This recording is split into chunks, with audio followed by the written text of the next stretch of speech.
Welcome to M B academy. इस video में हम पैकमैन गेम के लिए एक C plus plus program write करेंगे, जिसमें हमारे पास एक प्लेयर होगा और टू घोस्ट या एनिमीज होंगे, जिनसे हमने प्लेयर को हिट होने से सेव रखना है और पॉइंट्स या फ्रूट्स को कलेक्ट करना है। और अगर वो सारे फ्रूट्स या पॉइंट्स को कलेक्ट कर लेता है तो गेम को विन कर लेगा, और अगर वो घोस्ट या एनिमीज के साथ हिट हो जाता है तो गेम ओवर होगी। तो चलते हैं डेव सी प्लस प्लस में और प्रोग्राम राइट करना स्टार्ट करते हैं। सबसे पहले हम कुछ ज़रूरी हेडर फाइल्स यहाँ पे इंक्लूड कर लेते हैं। उनमें सबसे पहली हमारी है IO stream cone IO.h windows.h। तो इनके बाद हमने यहाँ पे हेड ये हाइट और विड्थ को यहाँ पे डिफाइन करना है, तो वो मैं कर लेता हूँ। जो कि हमारी गेम का स्क्रीन साइज कंसिडर करें आप, वो होगा। तो वो यहाँ पे मैंने कर लिया। हाइट को मैंने एच के साथ रिप्रेजेंट किया है, जो कि टोटल मैंने रखी है 21। और इसके बाद यहाँ पे विथ को मैंने डिफाइन किया है, और विथ के लिए मैंने डब्ल्यू को यूज़ किया है, कैपिटल डब्ल्यू को। और यहाँ पे टोटल विथ मैंने रख दी है 51। तो इससे नेक्स्ट चलते हैं। इससे नेक्स्ट है हमारी statement using name space S T D. Name space S T D हो गई, और इसके बाद चलते हैं मेन के फंक्शन में। तो यहाँ से मैं ले लेता हूँ इंट मेन, और ये रहा हमारा मेन का फंक्शन। तो अब सबसे पहले हमने यहाँ पे एक एरे बनानी है, करैक्टर एरे होगी हमारी। तो वो मैं बना लेता हूँ 4, मतलब ये करैक्टर टाइप एरे है हमारी। सॉरी, ये 2 डाइमेंशनल एरे है, मतलब आप इसको मैट्रिक्स बोल सकते हैं। तो वो हमने बनानी है, तो उसका नाम मैं रख लेता हूँ प्ले फील्ड। तो ये हमारी एरे हो गई, और इसमें सबसे पहले हम डिफाइन कर लेते हैं हाइट को। तो ये हाइट आ गई हमारी, और सेकंड में हम कर लेते हैं विथ को। तो ये हमारी विथ आ गई। अब हम यहाँ पे स्टार्ट करते हैं इसकी बॉडी, और इसको मैं नेक्स्ट लाइन पे कर देता हूँ। तो यहाँ पे हमने सबसे पहले तो एक अपर वॉल बनानी है। उसके लिए मैं करैक्टर स्टार को यूज़ करूँगा, तो वो मैं यहाँ पे कर लेता हूँ। तो ये हमारी आ गई अपर लाइन। इसके बाद हमने यहाँ पे एक नीचे लाइन यूज़ करनी होगी, जिसको हम कंसीडर करेंगे एज अ फ्रूट्स, मतलब जिनसे हमारा प्लेयर गुजरेगा तो उसको 1 पॉइंट मिल जाएगा।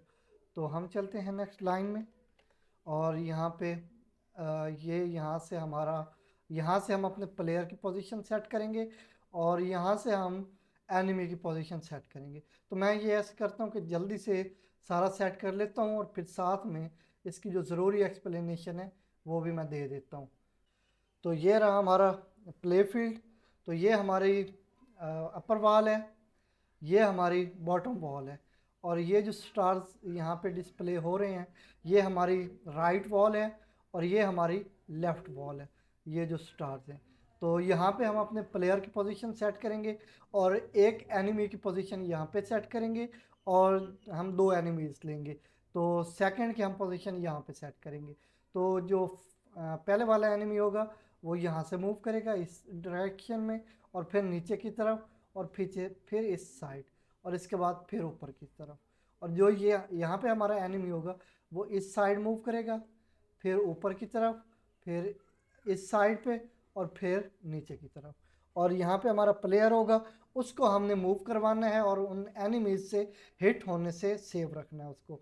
और वो जब इन पॉइंट से गुजरेगा तो उसको स्कोर मिलेगा हमारे प्लेयर को, और अगर वो स्टार के साथ हिट होता है तो फिर हम उसे वापस इस पोजीशन पे ले आएंगे। तो चलते हैं हम नेक्स्ट सेटअप में। यहाँ पे ये हमारा कंप्लीट हो गया। तो अब सबसे पहले हम ये ड्रॉ कर लेते हैं प्ले फील्ड को। उसके लिए मैं फंक्शन बना लेता हूँ ड्रॉ प्ले फील्ड। तो मैं वो बल्कि जल्दी से सेट कर लेता हूँ ताकि आपका टाइम सेव हो सके। तो हमारे ये वाइट टाइप होगा, इसका नाम हम रख लेते हैं ड्रॉ प्ले फील्ड। तो ये हमारे फंक्शन का नाम हो गया ड्रॉ प्ले फील्ड, और इसमें हम आर्गुमेंट लेंगे कैरेक्टर टाइप, जो भी हमारी ये अरे है, 2 डाइमेंशनल अरे है, तो इसको हम लेंगे as a argument play field. और इसमें जो फर्स्ट है वो हम एम्प्टी रखेंगे, और सेकंड में हम विथ इसको दे देंगे। इसके बाद चलते हैं इसकी बॉडी में। तो इसकी बॉडी में सबसे पहले तो हमने कुछ लाइंस एम्प्टी रखनी है, मतलब कुछ लाइंस का गैप लेना है, तो वो मैं ले लेता हूँ यहाँ पे। वो मैंने ले लिया। इससे नेक्स्ट हम फॉर लूप यूज़ करेंगे, तो मैं फॉर लूप यूज़ कर लेता हूँ। तो ये जो फर्स्ट फॉर लूप हम यूज़ करेंगे, ये हम यूज़ करेंगे हाइट के लिए। तो इसको मैं यूज़ कर लेता हूँ यहाँ पे। ये हमारी फॉर लूप इंट आई को हमने 0 असाइन कर दिया। आई लेस देन हाइट, मतलब जितनी हाइट है उससे लेस चलेगी 1 टाइम, और आई प्लस प्लस, तो ये है इंक्रीमेंट के लिए। अब चलते हैं इसकी बॉडी में। तो ये रही इसकी बॉडी। अब हम यहाँ पे सेकंड जो हमारी होगी हाई विथ के लिए, मतलब कॉलम्स की जो रो ये फॉर लूप होगी, उसको हम नेस्ट करेंगे इसके अंदर। तो उसके लिए भी हम गैप ले लेते हैं कुछ कॉलम्स का, तो ताकि हम चाहते हैं कि जो हमारा ये प्ले फील्ड हो, ये हमें बिल्कुल कॉर्नर में डिस्प्ले ना हो, बल्कि ज़रा सा आगे मूव हो जाए। तो मैं यहाँ पे कुछ टैब्स का गैप ले लेता हूँ। तो ये मैंने 2 टैब्स का गैप ले लिया। इसके बाद फिर से मैं फॉर लूप यूज़ करूँगा। तो इस बार मैं यूज़ करूँगा उसमें ये को, जो कि रिप्रेजेंट करेगा कॉलम्स को, तो वो मैं यूज़ कर लेता हूँ यहाँ पे। तो ये हमारी नेस्टेड फॉर लूप हो गई। इंट जे को हमने 0 असाइन किया, ये कितने टाइम चलेगी, लेस देन विथ, जितनी विथ है उससे 1 टाइम कम, और जे प्लस प्लस हमने यहाँ पे कर दिया। तो ये क्या करेगी वो हम कर लेते हैं। मैं इसकी बॉडी ले लेता हूँ यहाँ से, और ये हमें डिस्प्ले करवाएगी, हमारा जो प्ले फील्ड है वो हमें ये डिस्प्ले करवा देगी। तो वो मैं यहाँ पे सी आउट को यूज़ करते हुए कर लेता हूँ। सी आउट प्ले फील्ड आई, ये आई हमारी है रोज के लिए, और जे ये है हमारी है कॉलम्स के लिए। मतलब एक टाइम पे हमारी एक रो चलेगी, उसके जितने कॉलम्स या कैरेक्टर्स हैं वो सारे प्रिंट होंगे। उसके बाद फिर सेकंड रो चलेगी, मतलब इस साइड से यहाँ से स्टार्ट होगी, ये हमारी फर्स्ट रो है, और फिर इसके सारे कॉलम चलते जाएंगे। तो यहाँ तक हमारी एक रो कंप्लीट हो जाएगी। इसके बाद फिर सेकंड रो यहाँ से स्टार्ट होगी, और ये चलती जाएगी, और इसके सारे कॉलम कंप्लीट होंगे। और ये उस टाइम तक चलेगी जब तक ये हमारा पूरा जितना प्ले फील्ड है, ये हाइट और विथ हमने डिफाइन की हुई है, ये उस टाइम तक ये चलेगी। तो इसके बाद चलते हैं नेक्स्ट हम। यहाँ पे मैं एक और लाइन ब्रेक ले लेता हूँ, तो वो मैं इसके बाद लूँगा। तो यहाँ पे मैंने ले ली एक लाइन ब्रेक। अब यहाँ पे एंडल भी यूज़ कर सकते हैं। तो इसके बाद फिर चलते हैं नेक्स्ट। अब हम लूप से बाहर आ गए हैं, यहाँ तक हम लूप्स की बॉडी में हैं। तो ये हमारी जो सेकंड लूप है उसकी बॉडी में है हम। तो ये हमारी फर्स्ट लूप, ये हमारी जो नेस्टेड लूप है वो है, और इस नेस्टेड लूप की बॉडी से बाहर है। और जो हमारी फर्स्ट लूप है जो कि रोज़ के लिए, उसकी बॉडी के अंदर है। और इस टाइम यहाँ पे अब हमने आ जाना है फंक्शन की बॉडी में, मतलब लूप्स की बॉडी से बाहर आ जाना है। और यहाँ पे हम क्या करेंगे, यहाँ पे हम सी आउट को यूज़ करते हुए स्कोर इज़, फिर यहाँ पे हम यूज़ कर रहे हैं कलेक्शन, मतलब जितनी हमारे पास कलेक्शन होगी, ये कलेक्शन कहाँ से आई, ये अभी हम कुछ वेरिएबल बना लेते हैं। अच्छा, तो ये हम कलेक्शन का वैसे वेरिएबल लेंगे जो कि हमारे टोटल स्कोर्स होंगे उनको कलेक्ट करेगा। तो इसके बाद तो ये मैंने यहाँ पे 2 टैब्स का गैप दे दिया। तो इसके बाद चलते हैं नेक्स्ट। अब हमने ना वेरिएबल बनाने, वैसे सबसे पहले हमें बनाने चाहिए, लेकिन चलें कोई बात नहीं, अभी भी देर नहीं हुई। तो यहाँ पे हम कुछ वेरिएबल्स बना लेते हैं। तो सबसे पहले हम कलेक्शन का वेरिएबल बनाएंगे, जो कि हम यहाँ पे यूज़ भी कर चुके हैं। तो वो मैं बना लेता हूँ, ये इंटीजर टाइप होगा, इंट कलेक्शन। तो ये मैंने यहाँ पे डिक्लेयर कर दिया, और इसको मैंने 0 असाइन कर दिया कि अभी तक के लिए, मतलब जो इनिशियल वैल्यू है इस वेरिएबल की वो 0 है। इसमें अभी तक हमने अगर आप इन डॉट्स को फ्रूट्स कंसीडर करें, तो अभी तक कोई भी फ्रूट हमारे प्लेयर ने कलेक्ट नहीं किया हुआ। तो ये जो इनिशियल वैल्यू है वो इसकी है 0। और इसके बाद बुलियन टाइप हम एक वेरिएबल ले लेते हैं गेम एंड के नाम से, और इसको हम रखेंगे अभी के लिए फॉल्स, कि ये अभी तक फॉल्स है। और ये हम कंडीशन सेट करेंगे कि जब तक गेम एंड ये फॉल्स है तब तक हमारी गेम चलती रहेगी। जब ये ट्रू हो जाएगी कंडीशन, ये हमारी वेरिएबल जो है बुलियन टाइप, जब इसकी स्टेटस जो है वो ट्रू हो जाएगा तो फिर हम गेम से एग्जिट करेंगे। तो इससे नेक्स्ट चलते हैं। इससे नेक्स्ट हम लेंगे इंट पी वाई, मतलब प्लेयर की वर्टिकली पोजीशन है, इसको हम असाइन कर देंगे 1। मतलब प्लेयर हमारा रो नंबर 1 में होगा। इसके बाद इसको मैं कॉमा के साथ सेपरेट कर लेता हूँ पी एक्स, और इसको भी मैं 1 असाइन कर देता हूँ। मतलब हमारा प्लेयर वर्टिकली भी 1 पोजीशन पे होगा, हॉरिजेंटली भी 1 पोजीशन पे होगा। तो ये है 0 पोजीशन, क्योंकि अरे में 0 से स्टार्ट होते हैं इंडेक्स नंबर। तो ये जो हमारी रो है ये 0 पोजीशन पे है। ठीक है, तो हमारे प्लेयर ने 1 रो पे होना है तो वो इस जगह पे होगा, ये 1 रो है। और फिर 1 कॉलम होगा तो वो ये जिसको मैंने यहाँ पे ब्लू किया हुआ है ये 1 होगा, क्योंकि ये जो स्टार है ये 0 इंडेक्स पे है, जबकि ये जो डॉट है फर्स्ट डॉट है ये 1 रो 1 कॉलम की पोजीशन पे सेट किया गया। तो इसको हमने यहाँ पे सेट कर लिया। इससे अब नेक्स्ट चलते हैं। अब हमने एनिमी की पोजीशन भी सेट करनी है, तो वो मैं कर लेता हूँ इंट एनिमी को मैं ई के साथ रिप्रेजेंट कर रहा हूँ, और E1 मतलब एनिमी नंबर 1, उसकी जो वर्टिकली पोजीशन होगी वो मैं सेट कर लेता हूँ। तो वो होगी 1, ये एनिमी 1 की मतलब वो रो नंबर 1 में होगा। और इसके बाद उसकी जो हॉरिजॉन्टली पोजीशन होगी वो भी मैं सेट कर लेता हूँ, वो होगी उसकी विथ -3, वो मैं उसको असाइन कर देता हूँ। तो ये जो हमारी टोटल विथ है उससे हम -3 करेंगे तो ये कौन सी पोजीशन आ जाएगी, क्योंकि यहाँ पे हमने टोटल 51 किए हुए हैं। एक हमारा नल करैक्टर हो गया, एक हमारा ये स्टार मतलब वॉल हो गई, तो ये थर्ड पोजीशन -3 पोजीशन पे होगा। यहाँ पे ये रो नंबर हमारी 1 हो जाती है, ये रो नंबर 0 है, मतलब इंडेक्स नंबर 0 है, और ये हमारा इंडेक्स नंबर 1 है। तो ये हमने 1 इसको असाइन किया वर्टिकली पोजीशन के लिए, और इसके बाद हॉरिजेंटली पोजीशन के लिए हमने विथ -3 किया, कि जो टोटल विथ है उसमें से हम -3 करेंगे तो ये पोजीशन आती है, क्योंकि एक हो गई नल करैक्टर की। वो मैं फिर से आपको एक्सप्लेन कर रहा हूँ अच्छे से समझाने के लिए। एक हो गई नल करैक्टर की, सेकंड हमारे ये वॉल के लिए हो गई, और ये थर्ड हमारी पोजीशन है। तो यहाँ पे हमारा फर्स्ट एनिमी होगा। तो ये हमने कर लिया। अब इससे नेक्स्ट चलते हैं एनिमी 2 के लिए, तो वो मैं कर लेता हूँ। वो भी इंटीजर टाइप हम लेंगे इंट E2y, उसकी जो वर्टिकली पोजीशन होगी तो ये क्या होगी, ये कौन सी पोजीशन होगी, ये हो जाएगी। ठीक है, -2 किया है, ये -1 होता तो ये होती, ये हमने किया -2 तो इस पोजीशन पे होगा। और इसके बाद हम देंगे इसको कॉलम, तो ये होगी इसकी वर्टिकली पोजीशन, और इसके बाद हम इसकी हॉरिजेंटली पोजीशन सेट करेंगे। तो हॉरिजेंटली पोजीशन में हम क्या करेंगे, हम इसको देंगे E2, ये हमारा एनिमी 2 है, इसकी ये x होगी मतलब हॉरिजेंटली पोजीशन, और इसको हम असाइन करेंगे 1। तो मतलब ये कॉलम नंबर 1 में होगा। ये हो गई H-2 रो, और कॉलम नंबर 1 हो गया। तो जो हमारा एनिमी नंबर 2 है वो इस पोजीशन पे होगा। ठीक है, ये अब हमने सारे वेरिएबल कंप्लीट कर लिए यहाँ पे। तो ये कलेक्शन को हमने यहाँ पे यूज़ कर लिया। तो चलते हैं नेक्स्ट।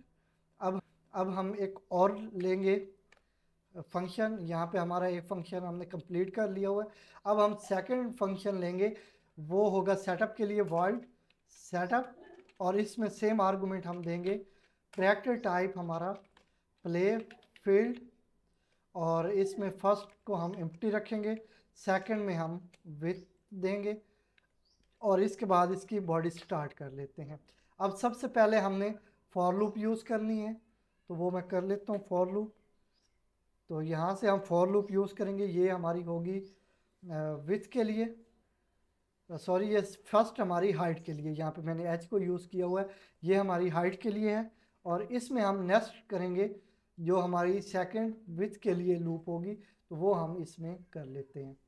तो ये इसकी बॉडी मैंने स्टार्ट कर ली हुई है, और अब चलते हैं इसको नेक्स्ट कर लेते हैं। तो यहाँ पे मैंने सेकंड लूप को नेक्स्ट कर लिया और इसकी भी बॉडी ले लेते हैं। तो इसकी मैंने यहाँ पे बॉडी ले ली। अब चलते हैं नेक्स्ट लाइन में। तो ये हो गई हमारी हॉरिजेंट ये सॉरी हाइट के लिए, मतलब रोज के लिए, और ये होगी हमारी कॉलम्स के लिए। तो इसमें अब हम कंडीशन सेट करेंगे, तो वो मैं कर लेता हूँ। तो इसमें हम इफ़ को यूज़ करते हुए कंडीशन सेट करेंगे। इफ़ प्ले फील्ड आई और जे इज़ इक्वल टू, ये जो हमारा शार्प साइन है इसको हम यूज़ करेंगे प्लेयर के लिए। ये हम इसी फंक्शन में आगे चल के बना लेते हैं, इसके साथ हम प्लेयर को रिप्रेजेंट करेंगे। ठीक है, तो यहाँ पे हम ये कर रहे हैं कि जब हमारा प्लेयर मूव करेगा तो उस टाइम उस जगह पे हमें ये करैक्टर शो होगा। ठीक है, मतलब यहाँ पे है तो हमें यहाँ पे शो हो रहा है, नेक्स्ट लाइन पे हम इसको मूव करवाएंगे तो ये हमें यहाँ पे शो हो, मतलब इसकी पोजीशन हम अपडेट करना चाह रहे हैं। तो इसके बाद अब नेक्स्ट चलते हैं। यहाँ पे हमने ये यूज़ कर लिया, तो क्या होगा इसकी बॉडी में। अब चलते हैं, अगर इसके इक्वल है तो फिर हम क्या करेंगे, हम इसकी जो पहले वाली जो प्रीवियस पोजीशन है उसको हम एम्प्टी कर देंगे। तो वो मैं कर लेता हूँ जल्दी से। ये इसकी बॉडी में आके हम यहाँ पे ये कर लेते हैं प्ले फील्ड आई जे, और इसको हम असाइन कर देंगे ये एम्प्टी स्पेस है। ठीक है, मतलब जब हमारा प्लेयर नेक्स्ट मूव करेगा तो उसकी जो पहली करंट पोजीशन होगी वहाँ पे ये स्पेस हो जाएगी, वहाँ से ये डॉट को भी हमने इरेज कर दिया। ठीक है, मतलब ये फ्रूट था तो हमारे प्लेयर ने इसको कलेक्ट कर लिया। इसके बाद चलते हैं फिर नेक्स्ट, ये हमारी होगी इफ़ की बॉडी। तो ये क्लोजिंग का ख़ास ख्याल रखना होता है, नहीं तो एरर आते हैं। तो यहाँ पे फिर से हम इफ़ को यूज़ करेंगे और इसको मैं कर लेता हूँ। तो यहाँ पे इफ़ को यूज़ किया, if play field is equal to, तो यहाँ पे हमने ए किया कि अगर ए आगे मूव कर रहा है तो फिर उसकी जो पोजीशन है करंट पोजीशन उस पर डॉट आएगा, मतलब हमारा एनिमी यहाँ पे है और यहाँ पे ये जगह चाहे एम्प्टी थी या यहाँ पे ये डॉट्स थे। तो जैसे जैसे ये हमारा जो एनिमी है तो ये एट द रेट ऑफ से हम एनिमी को रिप्रेजेंट कर रहे हैं। तो ये जैसे जैसे मूव करता जाएगा तो वहाँ पे डॉट्स ये छोड़ता जाएगा। तो यहाँ पे इसलिए हमने किया है कि जो इसकी नई पोजीशन होगी वहाँ पे ये हमें डिस्प्ले होगा, और जो इसकी करंट पोजीशन होगी मतलब जो पोजीशन वो छोड़ रहा है वहाँ पे हमें ये डॉट डिस्प्ले होगा। ठीक है, इससे नेक्स्ट फिर चलते हैं। ये हमारी क्लोजिंग होगी इफ़ की। इसके बाद फिर आगे चलते हैं, फिर से हमने इफ़ को यूज़ करना है। तो ये तो हमने इसको कर लिया, अब हम चलते हैं बॉडी से बाहर। तो अब हम नेक्स्ट चलते हैं, हम यहाँ पे यहाँ तक हमारी ये फॉर लूप की बॉडी है, हम इसकी बॉडी से बाहर आ जाएंगे। दोनों जो फॉर लूप हमने यूज़ किए हैं उनकी बॉडी से बाहर आ गए, और ये हमारी फंक्शन की बॉडी है तो हम फंक्शन के अंदर रहेंगे। ठीक है, तो यहाँ पे हम नेक्स्ट फिर यूज़ कर लेते हैं इफ़ कंडीशन को। यहाँ पे प्ले फील्ड, तो यहाँ पे जो प्लेयर की वर्टिकली पोजीशन और हॉरिजेंटली पोजीशन वो अगर इक्वल है ये डॉट के, मतलब वो जिस डॉट पे भी जाएगा तो इसका मतलब है उसने फ्रूट को कलेक्ट किया है, तो हम कलेक्शन को प्लस प्लस कर रहे हैं, मतलब उसकी जो वैल्यू है उसको हम इंक्रीमेंट कर रहे हैं। तो स्टिल हमारी जो पोजीशन है कलेक्शन में जो वैल्यू है वो है 0, तो ये प्लस प्लस होता जाएगा, मतलब 1 2 3। तो ये जैसे ही डॉट से हमारा प्लेयर आगे मूव करता जाएगा तो यहाँ पे उसकी जो कलेक्शन है वो इंक्रीज होती जाएगी। ठीक है, इससे नेक्स्ट चलते हैं हम। तो इससे नेक्स्ट हम क्या करेंगे, इसके बाद अगर हमारा प्लेयर हिट हो जाता है स्टार के साथ तो फिर हम उसे वापस उसकी जो इनिशियल पोजीशन थी वहाँ पे ले जाएंगे। तो वो हम यहाँ पे कर लेते हैं। इफ़ हमने यहाँ पे यूज़ किया प्ले फील्ड पी वाई, ये इस प्लेयर की होगी वर्टिकली पोजीशन और ये होगी उसकी हॉरिजेंटली पोजीशन। तो ये अगर इक्वल हो जाती है स्टार करैक्टर की, तो ये अगर स्टार के साथ हिट होता है तो फिर हम इसको वापस जो इसकी इनिशियल पोजीशन थी वो थी रो नंबर 1 और इसके बाद कॉलम नंबर 1, तो वहाँ पे हम इसको सेट कर देंगे वापस। तो इसके बाद चलते हैं फिर नेक्स्ट प्रोसेस में, और यहाँ पे हमने अब कौन सा साइन किस चीज़ के लिए हमने यूज़ किया वो मैं यहाँ पे सेट कर देता हूँ। तो हमने प्लेयर के लिए शार्प साइन यूज़ किया है, तो वो मैंने यहाँ पे डिफ़ाइन कर दिया है। तो ये करैक्टर मैंने यहाँ पे डिफाइन कर दिया, मतलब जो हमारा प्ले फील्ड में जो प्लेयर है उसके लिए हमने ये शार्प साइन यूज़ किया, जो एनिमे 1 है उसके लिए @ साइन यूज़ किया, और एनिमे 2 जो हमारा है उसके लिए भी हमने @ साइन यूज़ किया। ये करैक्टर हमने यूज़ कर लिए प्लेयर के लिए और एनिमी के लिए।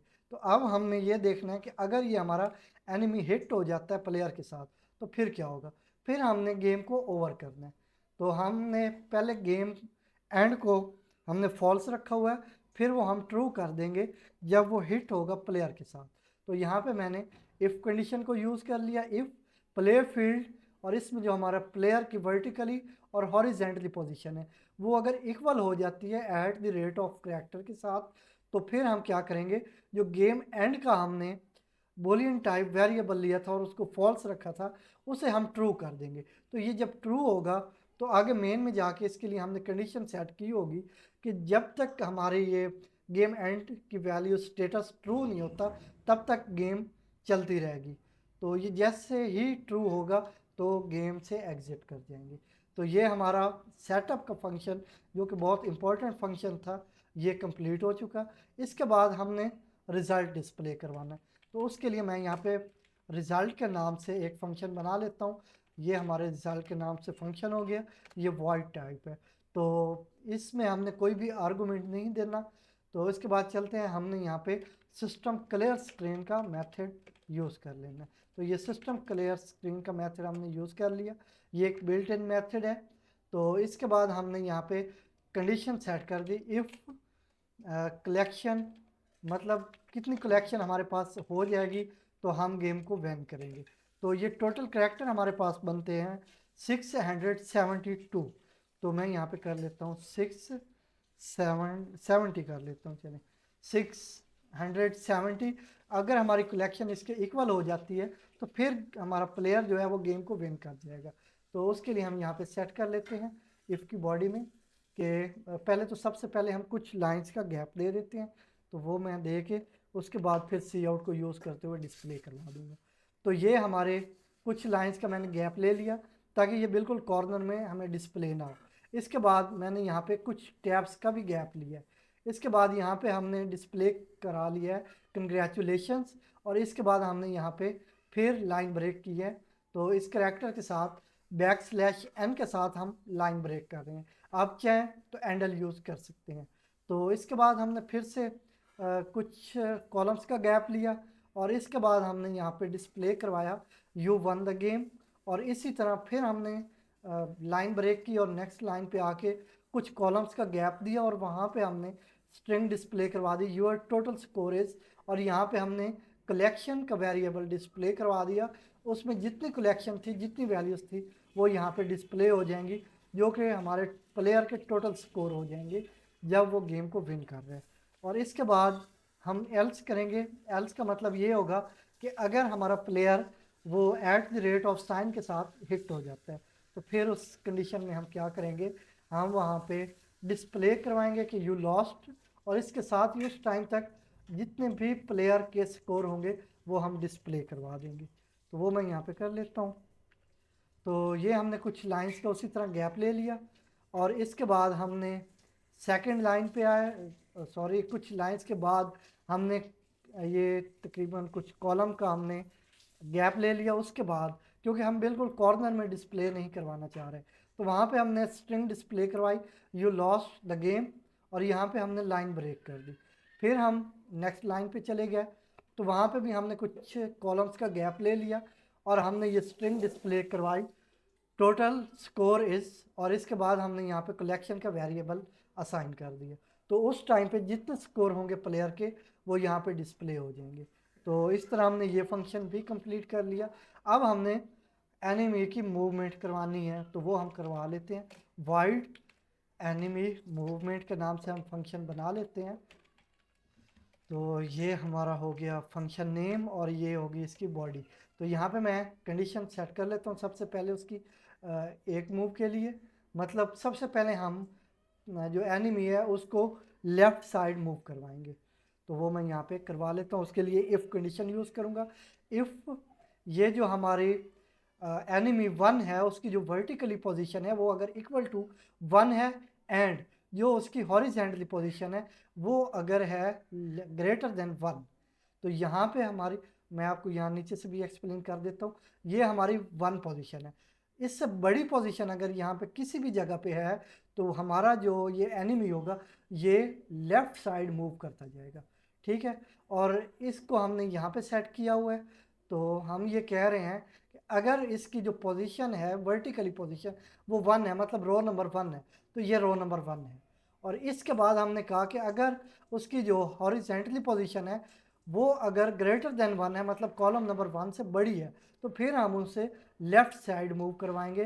तो ये वो भी बड़ी है, यहाँ पे है, तो ये तकरीबन बनती है उसकी 48 पोजीशन बनती है, तो वो 1 से बड़ी है, तो वो जब तक 1 पे नहीं आ जाता तब तक वो लेफ़्ट साइड मूव कर सकता है। तो उसके लिए हमने किया E1 x माइनस माइनस, तो ये इसकी पोजीशन को हम माइनस माइनस करते जा रहे हैं, तो वो ये लेफ़्ट साइड मूव करता जाएगा, ठीक है। उसके बाद हमने ये करना है कि जब यहाँ पे पहुँच गया फिर हम उसे नीचे की तरफ डाउनवर्ड मूव करवाएंगे, तो वो मैं कर लेता हूँ यहाँ पे।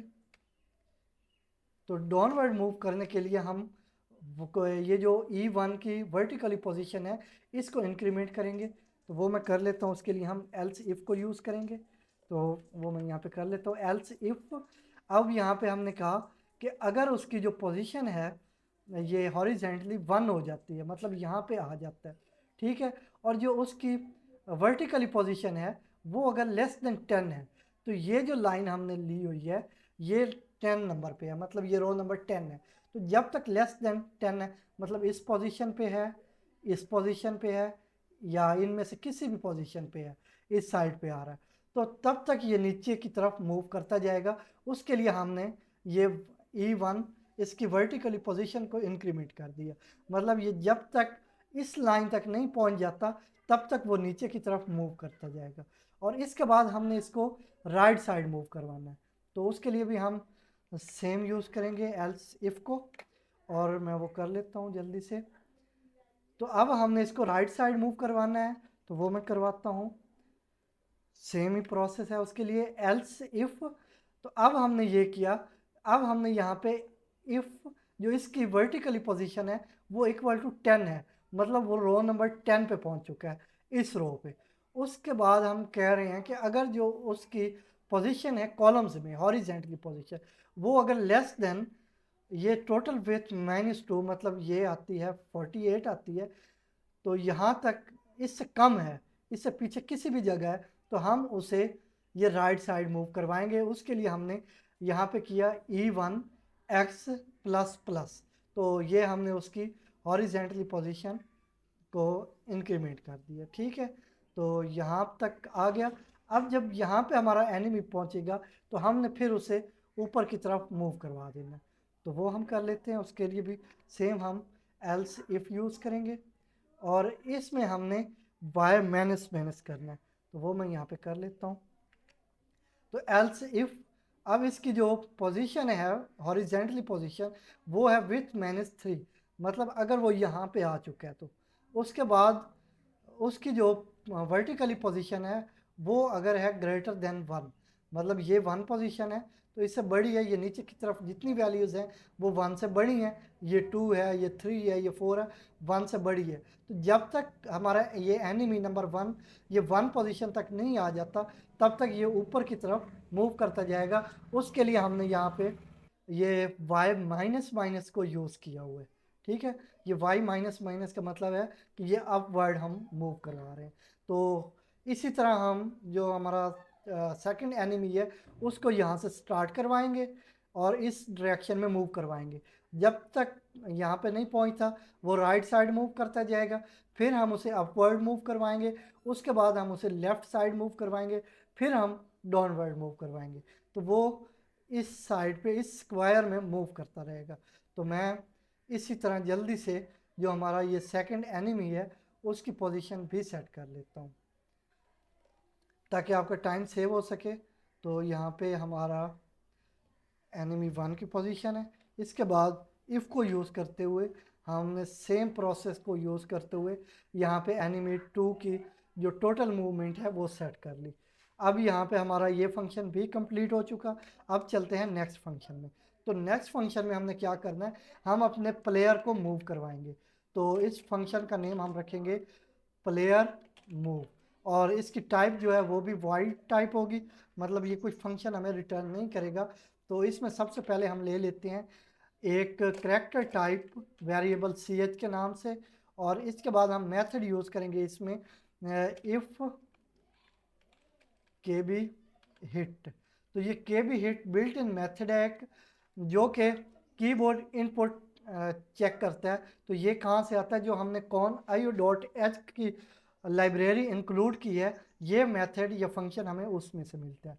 तो यहाँ पे हमने किया, ये चेक कर रहा है कि अगर कीबोर्ड से कोई भी करैक्टर एंटर किया जाता है, मतलब कोई भी की प्रेस की जाती है, तो वो उसको चेक करता है। ठीक है, उसके बाद हम ये जो ch का वेरिएबल ले रहे हैं, इसको हम असाइन कर देंगे गेट करैक्टर। जो हमने यहाँ पे करैक्टर गेट किया है, मतलब जो भी की यूज़र ने एंटर की है, वो जो करैक्टर है वो हमने असाइन कर दिया है ch के वेरिएबल को। ठीक है, इसके बाद अब हम कंडीशन सेट करेंगे। तो कंडीशन के लिए हम यूज़ कर लेते हैं स्विच स्टेटमेंट। आप चाहें तो इफ़ कंडीशन को भी यूज़ कर सकते हैं। तो यहाँ पे मैंने कर लिया स्विच, और इसमें हमने दे दिया as a argument ch variable, और यहाँ पे इसकी बॉडी स्टार्ट होगी। अब हमने ये करना है कि अगर जो यूज़र है वो, अब हम बल्कि ये कर रहे हैं कि इसको हम कंट्रोल करेंगे right left up and down, जो एरो कीज़ हैं उनके साथ हम इसको हैंडल करेंगे। तो मैं यहाँ पे कर लेता हूँ जल्दी से। तो हमने यहाँ पे माइनस माइनस किया हुआ है, तो यहाँ पे जो अपवर्ड की है उसको 72 करेक्टर सेट पे रिप्रेजेंट किया हुआ है, करेक्टर सेट नंबर जो 72 है उस पे। तो इसके बाद हमने यहाँ पे ब्रेक स्टेटमेंट ले ली। अब हमने यहाँ पे डाउनवर्ड के लिए यूज़ करना है, उसके लिए यूज़ करते हैं करेक्टर 80, उसको हम यूज़ करते हैं। तो वो मैं यहाँ पे सेट कर लेता हूँ। तो अगर केस 80 है, मतलब अगर हम जो हमारी अपवर्ड एरो की है उसको एंटर करते हैं, तो जो उसकी प्लेयर या ऑब्जेक्ट जो भी है उसकी जो वर्टिकली पोजीशन है उसमें इंक्रीमेंट होता है, मतलब वो ऊपर की तरफ मूव करता है। अगर माइनस माइनस हो, सॉरी, अगर माइनस माइनस हो तो ऊपर की तरफ मूव करता है, और अगर प्लस प्लस हो तो नीचे की तरफ मूव करता है। तो 80 नंबर जो है उस पे जो डॉन की है उसको रिप्रेजेंट किया जाता है। ठीक है, इसके बाद चलते हैं नेक्स्ट। तो केस 75 में हमने लेफ्ट साइड मूव करवा रहे हैं हम प्लेयर को। तो यहाँ पे हमने माइनस माइनस किया हुआ है, तो जो हमारी लेफ्ट एरो की है उसको रिप्रेजेंट किया जाता है 75 नंबर के साथ। इसके बाद हमारी लास्ट रहेगी की, जो कि है राइट साइड मूव के लिए। तो वो मैं यहाँ पे कर लेता हूँ। उसके लिए हम यूज़ करते हैं 77 नंबर, कि हमारी जो राइट की है उसको रिप्रेजेंट किया जाता है 77 नंबर पे। तो सॉरी, इसको भी मैं नेक्स्ट लाइन पे ले जाता हूँ। तो यहाँ पे हम इस प्लेयर को या जो भी ऑब्जेक्ट होगा उसको हम राइट साइड मूव करवा रहे हैं। तो यहाँ पे हमने px प्लस प्लस यूज़ किया, तो ये राइट साइड हमारा प्लेयर मूव करेगा। तो ये फंक्शन भी हमने कंप्लीट कर लिया।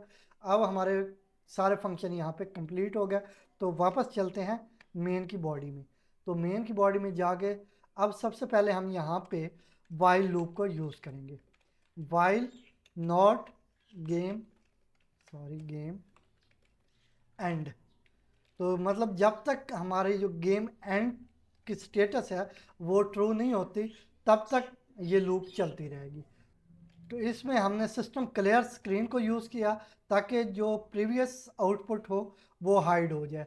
इसके बाद हमने जो सेटअप का फंक्शन है उसको यहाँ पे कॉल कर लेना है, और उसमें हमने आर्गूमेंट भी दे देना है, क्योंकि हमने वहाँ पे फॉर्मल आर्गूमेंट पास किया हुआ है। तो ये सेटअप का फंक्शन है, और इसमें हमने प्ले फील्ड, वो जो हमने डायमेंशनल 2 डायमेंशनल एरे ली थी उसका जो नाम था वो हमने यहाँ पे एज आर्गूमेंट दे दिया। इसके बाद हमने प्लेयर को मूव करवाना है, फिर हमने एनिमी को मूव करवाना है। तो यहाँ पे मैं कॉल कर लेता हूँ प्लेयर मूव के फंक्शन को। इसके बाद हम एनिमी मूव के फंक्शन को कॉल कर लेते हैं। तो यहाँ पे हमने उसे कॉल कर लिया। अब इसके बाद जो ड्रॉ फील्ड था हमारा, जो हमारा सबसे पहला फंक्शन हमने बनाया है, उसको हम कॉल कर लेते हैं और उसमें हमने आर्गूमेंट भी दिया हुआ है फॉर्मल। तो यहाँ पे हमने प्ले फील्ड का जो एक्चुअल या रियल आर्गूमेंट है वो भी हमने यहाँ पे दे दिया। इसके बाद हम स्लीप का मेथड यूज़ करेंगे। ये स्लीप का मेथड जो हमने विंडोज़ डॉट एच की लाइब्रेरी इंक्लूड की है उससे हमें मिलता है। तो इसमें वैल्यू हम मिली सेकेंड्स में दे रहे हैं। तो ये टोटल 20 मिली सेकेंड्स का गैप होगा, मतलब जब भी कोई ऑब्जेक्ट मूव कर रहा होगा तो उसके गैप टोटल 20 मिली सेकेंड होगा। ठीक है, इसके बाद चलते हैं, अब आ जाते हैं इस वाइल लूप की बॉडी से बाहर। तो अब यहाँ पे हमने जैसे ये हमारी लूप एंड होगी तो इसका मतलब है हमारी गेम एग्जिट हो चुकी है। फिर हमने टोटल रिज़ल्ट डिस्प्ले करवाना है। तो मैंने यहाँ पे रिज़ल्ट का फंक्शन कॉल कर लिया और इसके बाद रिटर्न 0। इसको अब हम सेव कर लेते हैं। तो सेव करने के लिए मैं इसका नेम रख लेता हूँ पैक मैन गेम। इसको मैंने सेव कर लिया। ये सेव हो रहा है, काफ़ी बड़ा प्रोग्राम है तो थोड़ा सा ये टाइम लेगा सेव होने में, हम तब तक वेट करेंगे। तो ये सेव हो रहा है, तो ये सेव हो चुका। अब हम इसको कंपाइल एंड रन करेंगे। तो यहाँ पे मैंने F11 एंटर किया है, तो ये पहले कंपाइल होगा फिर ये। अच्छा, यहाँ पे हमने मिस्टेक किया कि हमने यहाँ पे करना था E1, तो ये हमसे मिस्टेक हो गई है E1। तो इसके बाद फिर से इसको कंपाइल एंड रन करते हैं। तो इसको हम फिर से कंपाइल कर रहे हैं। अब ये हमारा कोई एरर नहीं मिल रहा हमें हमारे प्रोग्राम में। अब ये हमारा शार्प साइन जो है ये हमारा प्लेयर है, इसको मैं मूव करवा रहा हूँ।